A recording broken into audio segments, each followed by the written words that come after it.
You've been conditioned to treat energy like a poetic idea, something soft and symbolic, a word people toss around when they don't know what else to say. You hear phrases like good vibes or low energy, and barely notice that they point toward something far more fundamental than mood. They gesture toward the underlying fabric of experience, a fabric that science is slowly learning how to describe while ancient traditions have been feeling it for centuries. You are not a fixed shape inside a solid world. You are a frequency in motion, a living waveform, a receiver and transmitter of subtle information moving through every breath, emotion, and microscopic shift inside your body. This isn't mystical exaggeration, it's measurable. Your heart and brain radiate electromagnetic fields every moment, fields that can be detected beyond the boundary of your skin. Some researchers at institutes studying heart-brain interaction suggest that the heart's field stretches outward, carrying hints of your emotional state into the surrounding space. At the same time, the brain generates oscillations that shift as your awareness shifts. Alpha, theta, gamma labels for distinct rhythms that open different corridors of perception and creativity. All of this means something simple but profound. You are always broadcasting, even when you're still, even when you say nothing. Your field speaks in a language older than speech, sending out a signature wave that interacts with the environment and shapes how the world responds. And this is where the flaw in the idea of positive thinking begins to show. You can repeat hopeful words all day. You can declare abundance or love 1,000 times. But if your breath is tight, if your body is humming with fear, if your deeper mind is holding a different story, then the signal you're sending doesn't match the words you're saying.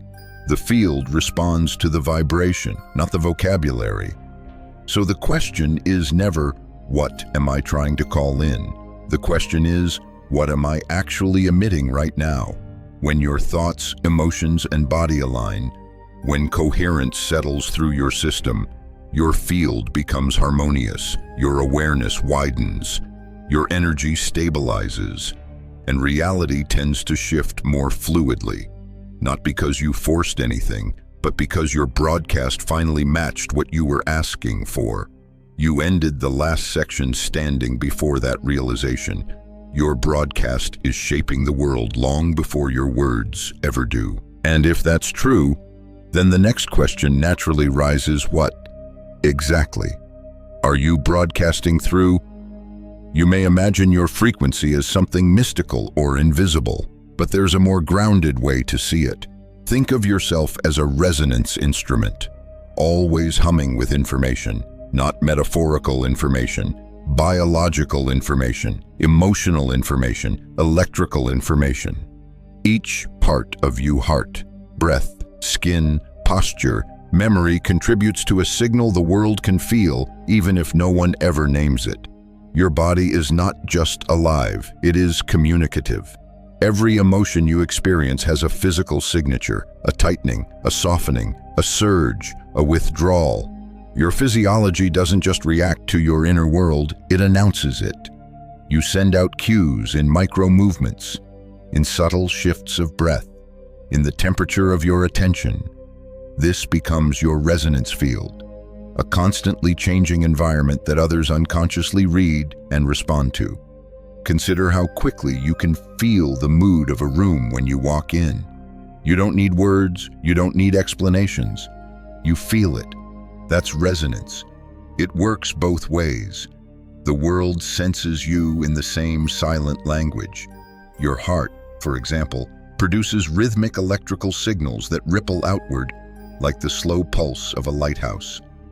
Some researchers suggest these patterns shift depending on whether you're anxious, hopeful, grounded, or scattered. And because your brain is also generating its own oscillations waves that rise and fall with concentration, rest, creativity, or stress, the two systems together form a kind of biological duet, constantly influencing the frequency you emit. This is why your internal state matters more than your intentions. Intentions ride on the surface, your biology carries the broadcast.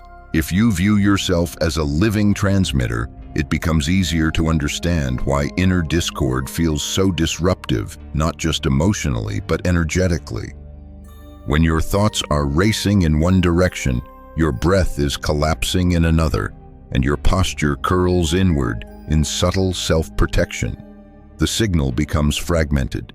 It's like trying to tune a radio with the dial stuck between stations. You hear pieces of something true, but it never comes through clearly.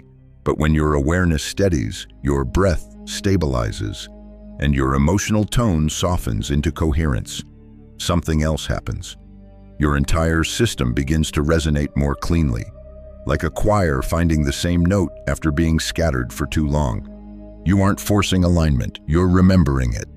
This is the physics of personal frequency, not textbook physics, but embodied physics.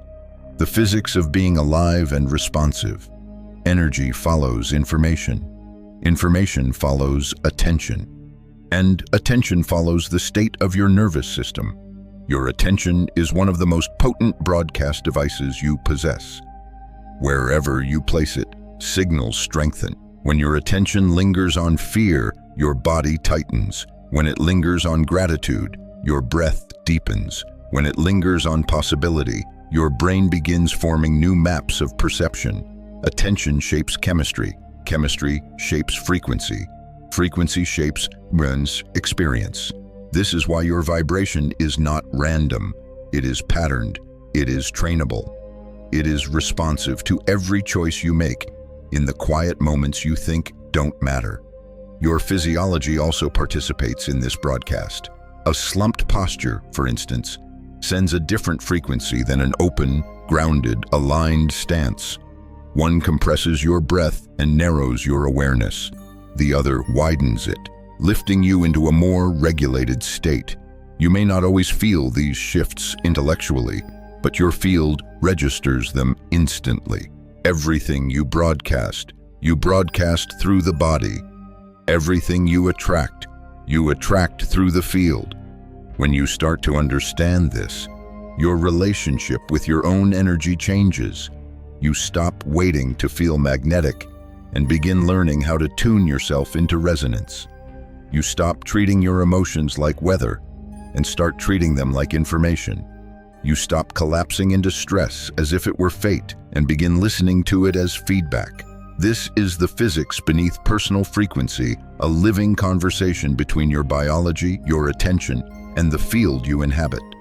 And once you grasp this conversation, the next layer reveals itself. Why positive thinking alone cannot override a signal your body is not yet willing to carry. You ended the last section sensing that gap, the space between what you say you want and what your body is actually broadcasting. And this is where the myth of positive thinking begins to dissolve.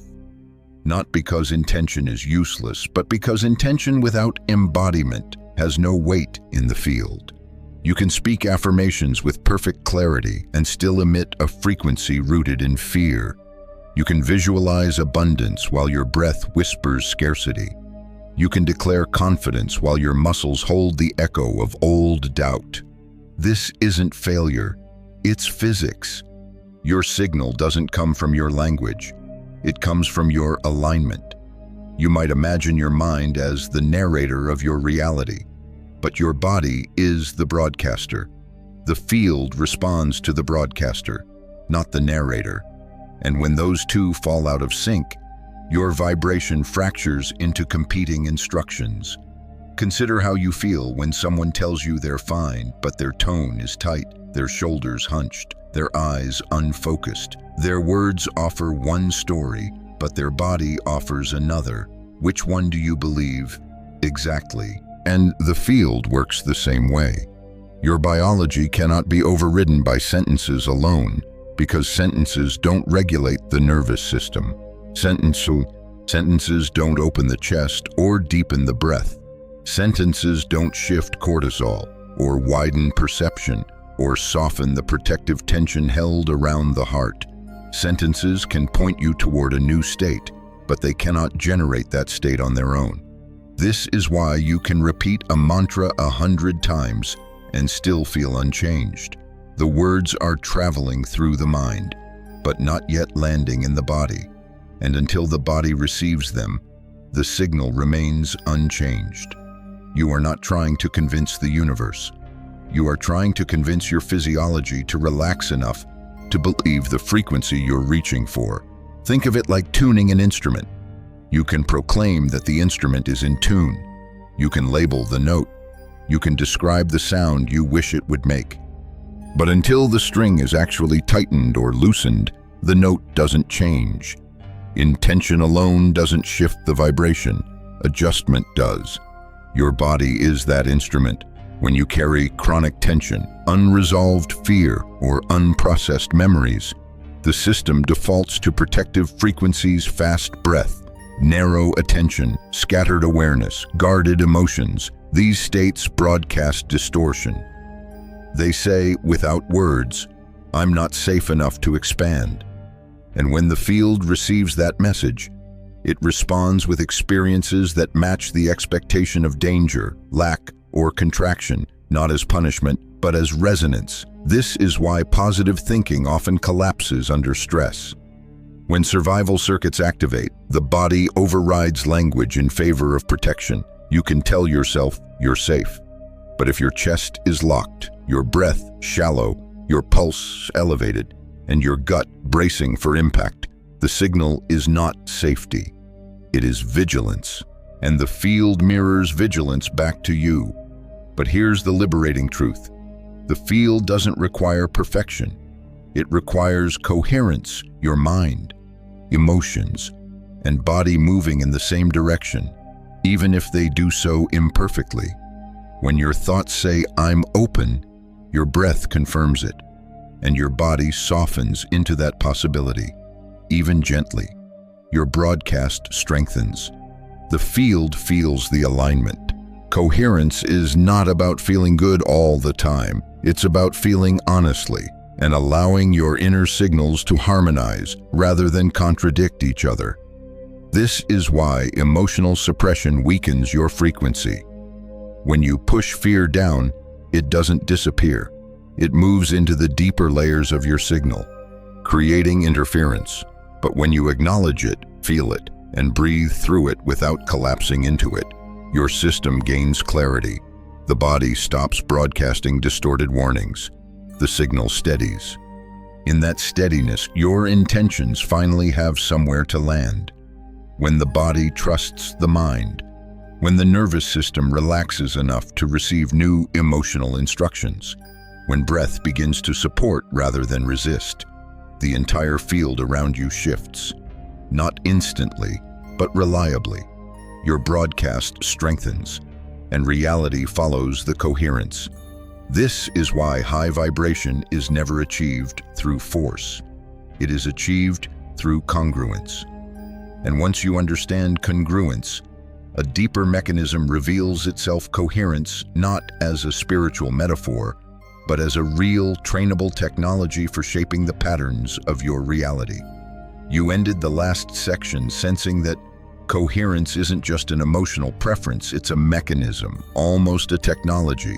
And when you begin to look at it that way, everything about your relationship with reality changes. Suddenly, coherence isn't a mood you hope to stumble into. It becomes a method you can practice, refine, and stabilize. Think of coherence as the hidden circuitry of your inner world. When the circuits are aligned, signals move cleanly. When they're tangled, everything sparks in different directions. Most people spend their lives in that tangled state without realizing it. Their mind wants one thing. Their breath conveys another. Their body prepares for something completely different, and their emotional history pushes them toward a separate outcome altogether. The result is interference static in the signal, and static scrambles what the field receives. Coherence removes that static. It's the moment when your thoughts stop competing with your feelings, when your breath supports what you're trying to embody, and when your nervous system no longer prepares for threats that aren't present. It's the moment when everything inside you finally agrees on the same frequency. This is why coherence feels powerful when you experience it. It isn't power from force, it's power from clarity. You may imagine coherence as the inner equivalent of tuning forks vibrating in harmony. When one fork rings clearly, the others begin resonating with it. The heart, the brain, the emotions, the breath, they each have their own rhythm, their own fork. Coherence is when those rhythms sync into something unified, something steady. Some researchers who study the interaction between heart rhythms and brain states suggest that when the heart becomes more organized, more rhythmic, more stable, it influences the brain toward sharper clarity and emotional balance. You can feel this in your own life. When your breath slows, your chest softens, and you feel a genuine moment of presence. Your mind quiets without being forced. The body leads the way, the brain follows. This harmony creates what many traditions describe as a clean signal. A clean signal is not perfection, it's alignment, and alignment changes how the field interacts with you. When you are internally synchronized, your awareness expands, your perception sharpens, your ability to sense subtle shifts, opportunities, insights, intuitive nudges grows stronger. You become more responsive and less reactive. Life feels less random because your internal compass is no longer spinning in panic. It's pointing cleanly toward what matches your frequency. This is the practical side of coherence. It turns you into a stable transmitter. Your desires stop scattering. Your attention stops fragmenting. Your energy stops contradicting itself. And because the field mirrors stability with stability, clarity with clarity, coherence with coherence, the external world begins reorganizing in ways that match your inner broadcast, not magically, mechanistically. Imagine a pond. When the water is agitated, every ripple collides with another, distorting the surface. You can shout affirmations at the pond and demand clarity, but the ripples won't listen. But if you let the motion settle, if you introduce a slow, steady rhythm, the surface begins to smooth itself. Reflection becomes possible, precision becomes possible. Everything feels more legible because the interference has dissolved. Your inner world works the same way. When coherence settles through your system, the water of your frequency stops fighting itself.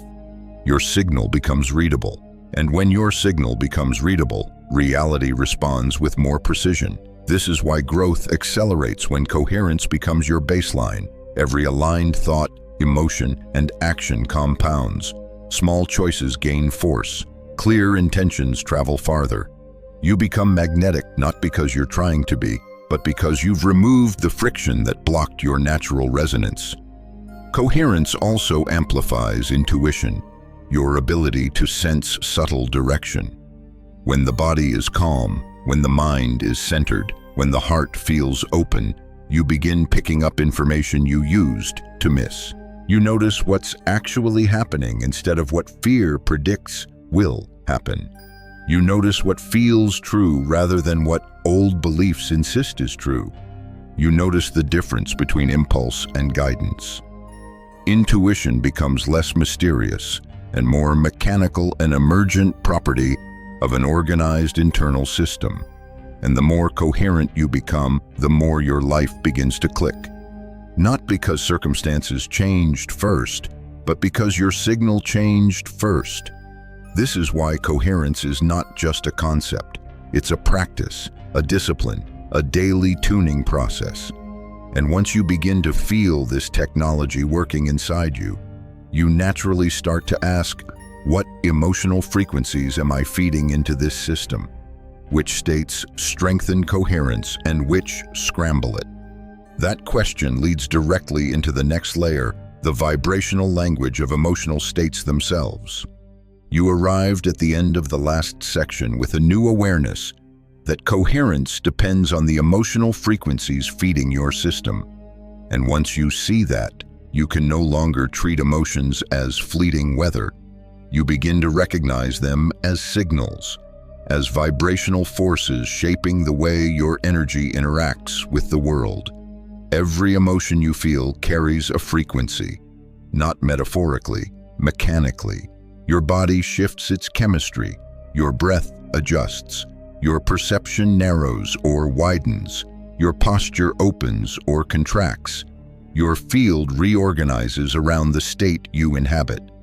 This is why emotional intelligence is vibrational intelligence, and vibrational intelligence is creation intelligence. You cannot separate the three.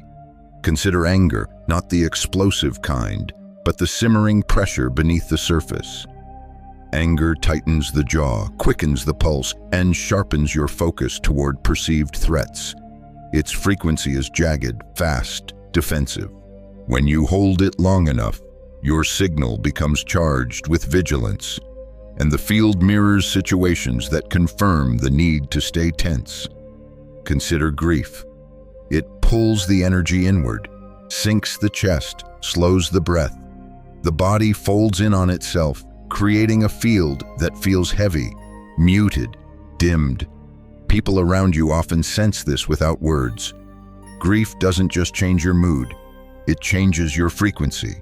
Then there's shame, perhaps the densest of all.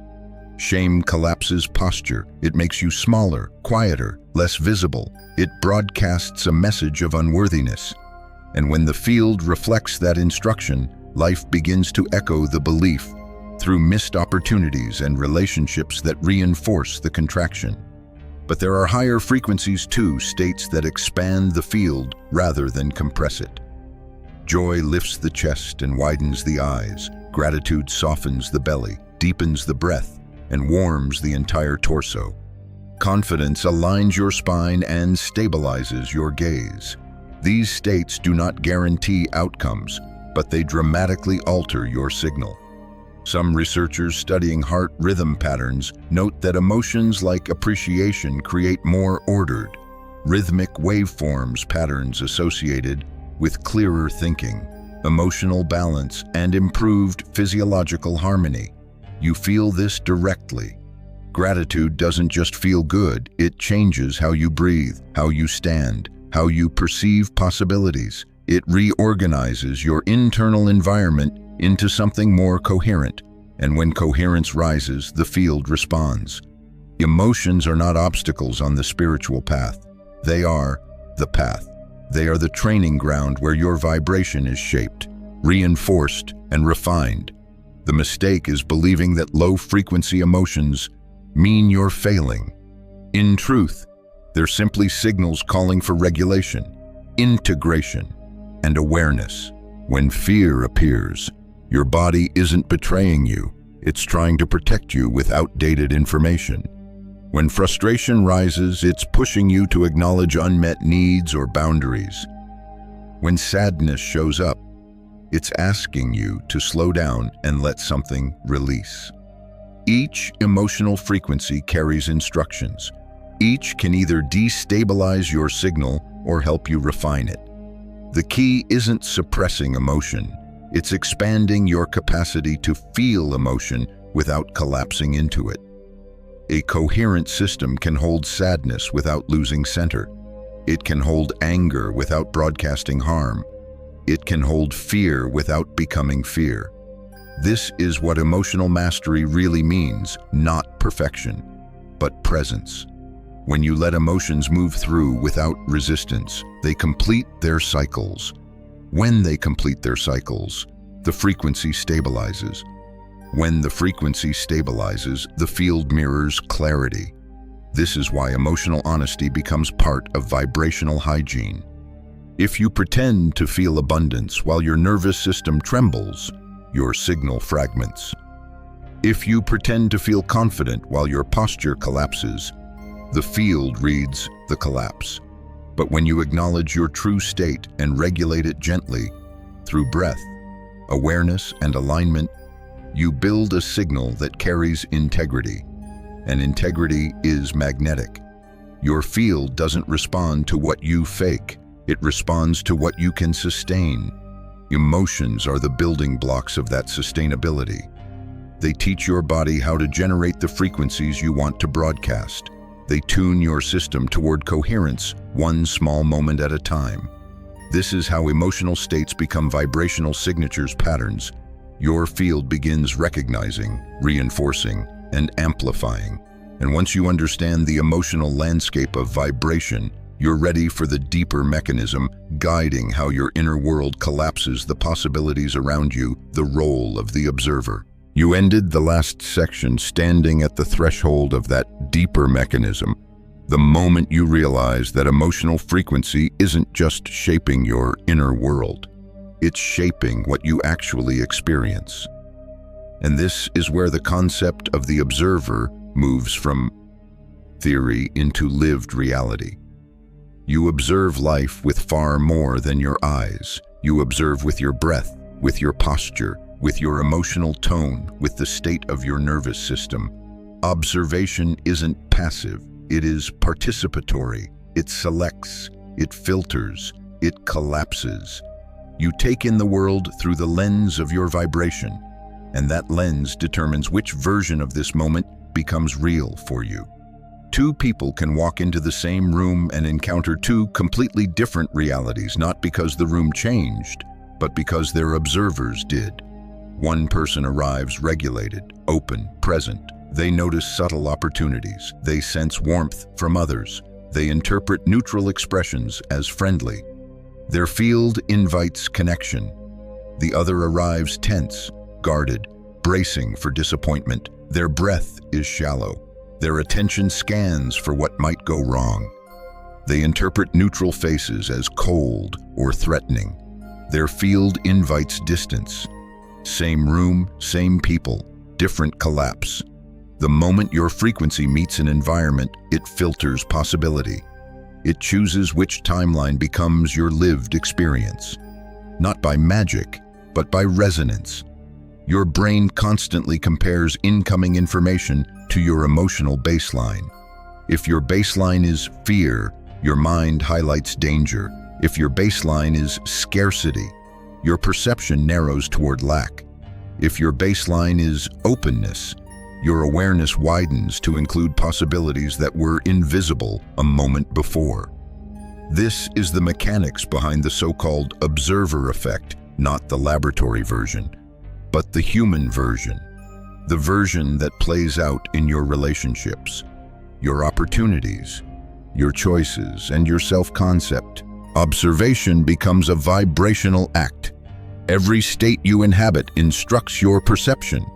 Every perception you reinforce instructs your field. Every field you hold instructs the reality that collapses around you. Your frequency is essentially voting on which timeline you experience, and the field responds to that vote. This is why inner work has external consequences.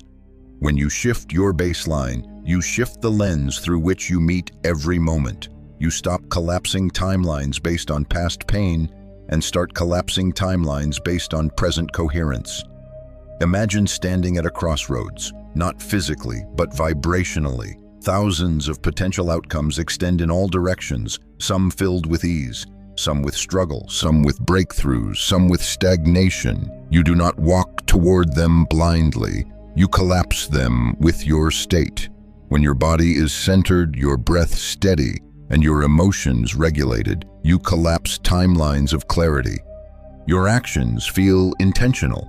Your intuition becomes precise.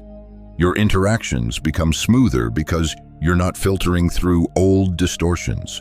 But when your system is dysregulated, your frequency collapses timelines of confusion. You choose from fear. You speak from contraction. You interpret circumstances through the fog of old emotional residue.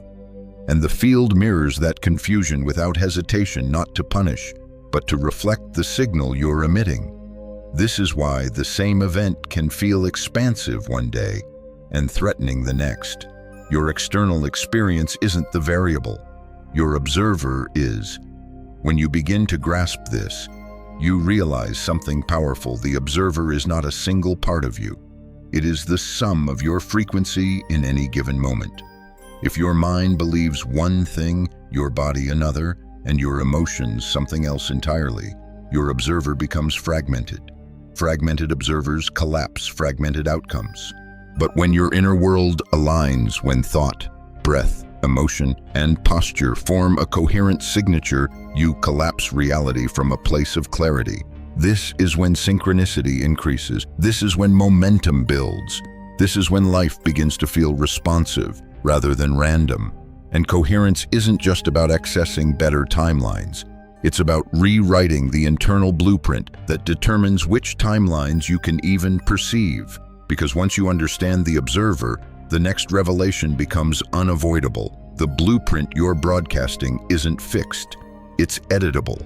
And rewriting that blueprint is the key to shaping your reality with intention rather than habit. You close the last section with a revelation pulsing beneath the surface, the recognition that your energetic blueprint isn't a life sentence. It's a living document, editable, shapeable, responsive to every shift you make inside your own awareness. And once you truly feel that, something inside you wakes up. You stop treating your patterns like destiny and start treating them like code, because that's what they are. Code written through repetition, code reinforced through emotion, code stabilized through habit. Most people think their personality is fixed. Their reactions are fixed. Their emotional tendencies are fixed. But the blueprint that generates those tendencies is nothing more than a practiced frequency, an arrangement of breath patterns, postural habits, subconscious expectations, and emotional reflexes that have been rehearsed for years. You don't change a blueprint by wishing. You change it by rewriting the code line by line, and rewriting begins with awareness. You cannot shift what you cannot see. When you start observing your responses without judgment, really watching the shape of your emotions, the speed of your thoughts, the quality of your breath, you realize that your blueprint is constantly giving itself away. It reveals itself in the way you tense when someone raises their voice, in the way you hold your breath before speaking, in the way you brace for disappointment even when something good is happening. Every micro-reaction is a line of code telling you how your system learned to survive. But survival code isn't creation code. Survival code is built around vigilance.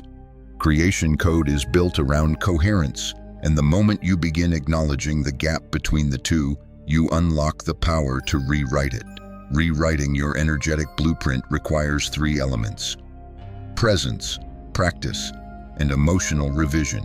Presence is the ability to stay with your inner experience long enough to disrupt the autopilot. You notice the tightness in your stomach instead of ignoring it. You notice the quickened breath instead of pushing through it. You notice the emotional residue that tries to convince you that the past will repeat. Presence breaks the unconscious loop. Practice introduces new information into the system. When you breathe differently, your nervous system recalibrates. When you choose a new posture, your brain adjusts its interpretation of the moment. When you consistently return to an aligned emotional state, even briefly, your field learns a new baseline. The blueprint begins rewriting from the inside out. Emotional revision is the heart of the process. It's not about forcing yourself to feel better. It's about teaching your body a new emotional language. Your old blueprint may speak disappointment fluently. It may speak fear fluently. It may speak scarcity fluently. But when you introduce gratitude, grounded confidence, and regulated presence into your daily experience, those states begin to rewire your emotional memory. Over time, they become the new default. The new instruction set your field broadcasts, and the field listens.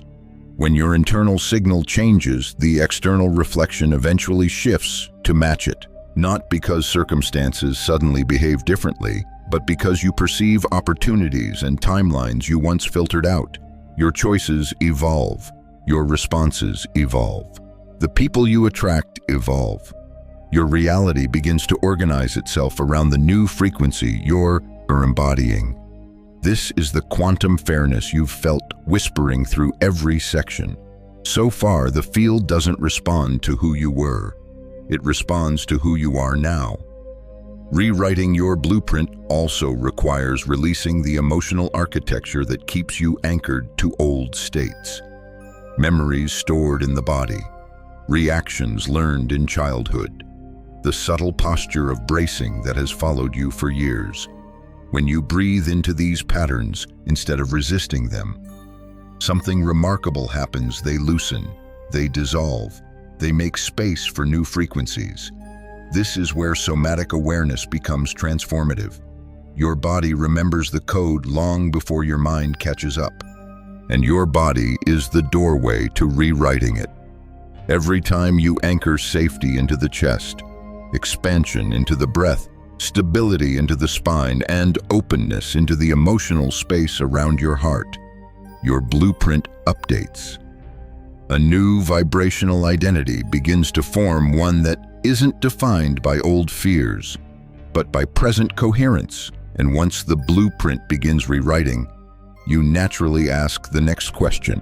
How does the nervous system participate in this transformation? How does it regulate, translate, or distort the frequencies you're trying to embody? That takes us straight into the next layer, the nervous system as your vibrational regulator. You ended the last section recognizing that rewriting your energetic blueprint requires more than new thoughts or even new emotions. It requires the cooperation of the one system that has been shaping your frequency since the moment you were born, the nervous system. And once you understand its role, everything you've believed about vibration becomes clearer, more grounded, more workable. Because your nervous system is not just a biological network. It is your vibrational regulator. It determines whether you collapse into old timelines or step into new ones, whether you recoil in fear or expand into coherence, whether possibility feels reachable or impossible. Your vibration doesn't begin in the mind, it begins in your physiology. Think of your nervous system as the tuning fork inside your body. Whatever state it vibrates in becomes the frequency your entire field broadcasts. When the system perceives threat, real or imagined, it shifts into contraction. The breath shrinks. Muscles tighten. Awareness narrows to the smallest sliver of existence. The body prepares for survival, and your frequency becomes jagged, unstable, defensive. This isn't a personal flaw. This is biology doing its job. But survival mode is electrically incompatible with creation. It cannot support coherence because it is designed for protection, not expansion. Most people live their entire lives here, oscillating between mild fear, mild tension, mild vigilance, never realizing that their nervous system has become the architect of their vibrational baseline, and they try to manifest from this place.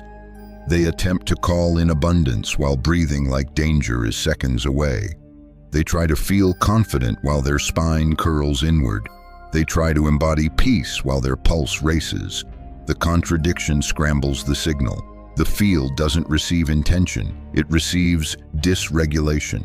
But here's the breakthrough: your nervous system is not fixed. It is trainable, it is adaptable, it is rewritable.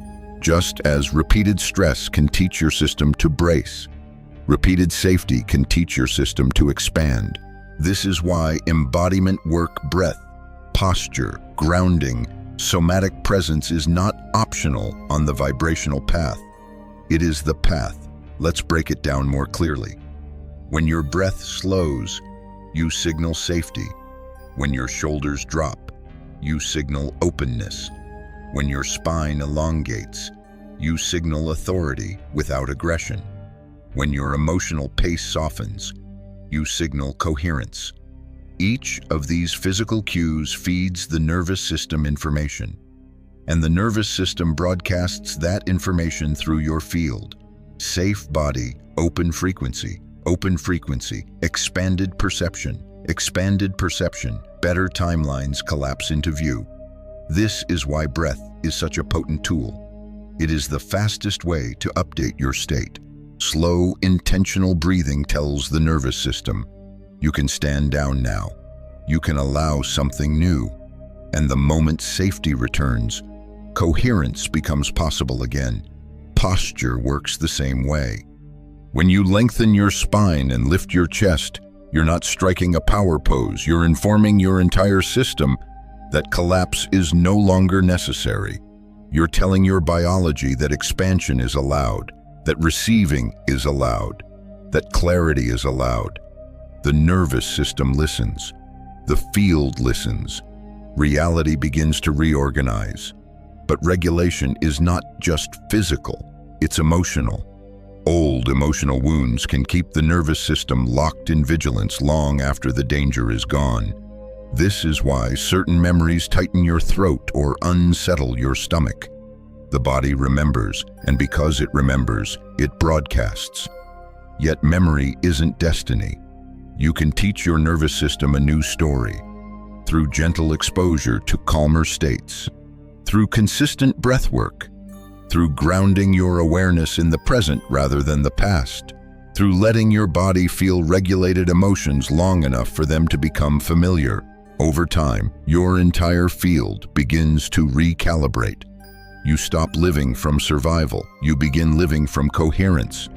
And when coherence becomes familiar, something extraordinary happens. Your vibration stabilizes. You stop emitting mixed signals. You stop collapsing timelines of fear. You start collapsing timelines of clarity, strength, and alignment. Your nervous system becomes your ally instead of your enemy. And once the system is regulated and the blueprint begins rewriting, you're ready for something even more transformative, a direct, practical method for shifting your frequency on command. A method you can use anytime you feel off, scattered, triggered, or disconnected. A 90-second reset that changes your field in real time. You reach the end of the last section, sensing the possibility of something immediate, a way to shift your entire field without needing an hour of meditation or a lifetime of healing. And that's the beauty of vibrational work when approached through the nervous system. Transformation doesn't always require complexity. Sometimes it just needs precision. Sometimes 90 seconds is enough to redirect the entire signal. Think of this reset not as a trick, but as a field tuning ritual, a way of interrupting old code, a way of stabilizing your blueprint, a way of telling your system, we're choosing a new frequency now. The reason this works is simple. Your body responds far more quickly than your thoughts. Thoughts try to negotiate. Thoughts reconsider. Thoughts hesitate. But the nervous system reads breath, posture, and sensation instantly. Shift the physiology and the frequency follows. So when you feel yourself slipping, when you're overwhelmed, anxious, angry, hopeless, or simply disconnected, you can use this reset to bring your system back into coherence. Not perfectly, not permanently, but reliably. Here's how it works. First, you pause. Stillness is the interruption. Stillness stops the old timeline from continuing. Most people try to push through discomfort, but pushing only amplifies the signal you're already emitting.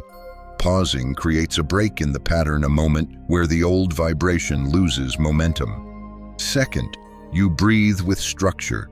In through the nose for 5 seconds, hold for 2, exhale for 7. This isn't arbitrary. A longer exhale activates the parasympathetic response, the branch of your nervous system responsible for calm and clarity. It signals, at a biological level, that threat is decreasing. And as threat decreases, your field becomes receptive again. Third, you make contact with the body. One hand on your heart, one hand on your lower belly. Touch brings awareness out of mental loops and into embodied presence. It tells the nervous system, I'm here, I'm listening. You don't need to brace alone. The hands act like anchors, pulling scattered energy back inside the body. Fourth, you recall a regulated emotional memory. Not a perfect day, not a fantasy. A real moment when you felt grounded, aligned, worthy, or powerful. Your body doesn't differentiate between memory and presence as sharply as your mind does. When you recall that moment vividly enough, its breath, its warmth, its posture, your system begins to recreate the chemical and electromagnetic patterns associated with it.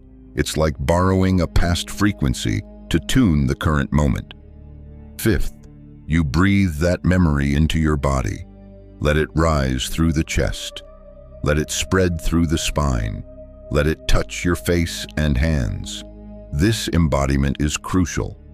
A memory held only in the mind doesn't shift the field, but a memory breathed into the body does. The moment the body feels even a small dose of that coherence, the broadcast starts to change. Sixth, you adopt the posture that matches the desired frequency. If the emotion is confidence, your spine lengthens. If the emotion is gratitude, your chest softens. If the emotion is clarity, your gaze steadies. Posture speaks the language of the field faster than words ever will. Seventh, you hold the signal for 30 more seconds, not by force, by presence. This is where the shift stabilizes. This is where the nervous system updates. This is where coherence becomes more than a moment, it becomes a message. And finally, you let the frequency settle. You don't force a breakthrough. You let the new vibration ripple outward, trusting that the field is already adjusting around your updated signal. This entire process takes 90 seconds. 90 seconds to interrupt an old blueprint. 90 seconds to regulate the nervous system. 90 seconds to broadcast a cleaner signal. And you can repeat it anytime you feel misaligned. 3 times a day is powerful. 21 days is transformative. This is how a temporary reset becomes a new baseline. This is how the identity shifts, not through a single dramatic moment, but through repeated, deliberate tuning. Because once you can shift your frequency at will, the next possibility opens living as someone who no longer waits for alignment, but becomes the signal of alignment.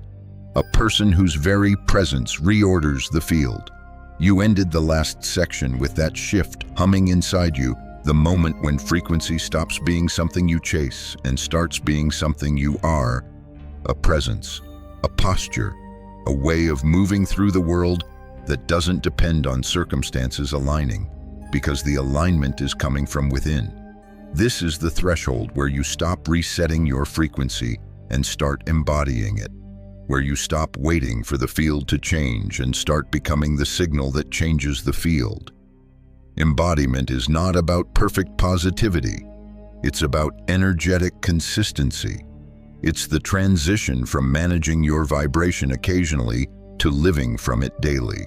And when this becomes your baseline, something subtle but unmistakable begins to happen. Your mere presence starts reorganizing environments, not through domination, not through force, through coherence.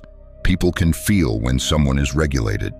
They sense when someone carries clarity without tension. They respond differently to someone whose energy doesn't wobble with every external shift. This is the quiet magnetism you've glimpsed in certain individuals. The ones who walk into a room and the atmosphere softens or sharpens in their direction. They're not trying to influence anyone. They aren't performing confidence. Their field is simply stable, and stability creates space for others to regulate. It creates resonance. This is what becoming the signal means. Your coherence becomes a tuning fork others unconsciously harmonize with. But this isn't about superiority. It's about responsibility. Because the more coherent you become, the more your vibration interacts with the world in ways you never noticed before. Your calm becomes medicine. Your presence becomes guidance. Your clarity becomes a kind of gravitational pull that helps others rise. Not because you're teaching them, because your nervous system offers a different frequency for theirs to entrain to. This is how energetic leadership works. Quietly, somatically, without announcement. You stop oscillating between old emotional defaults. You stop leaking energy through overthinking. You stop collapsing into fear every time a challenge arises. Instead, you breathe, you tune, you adjust. You respond from coherence instead of reaction.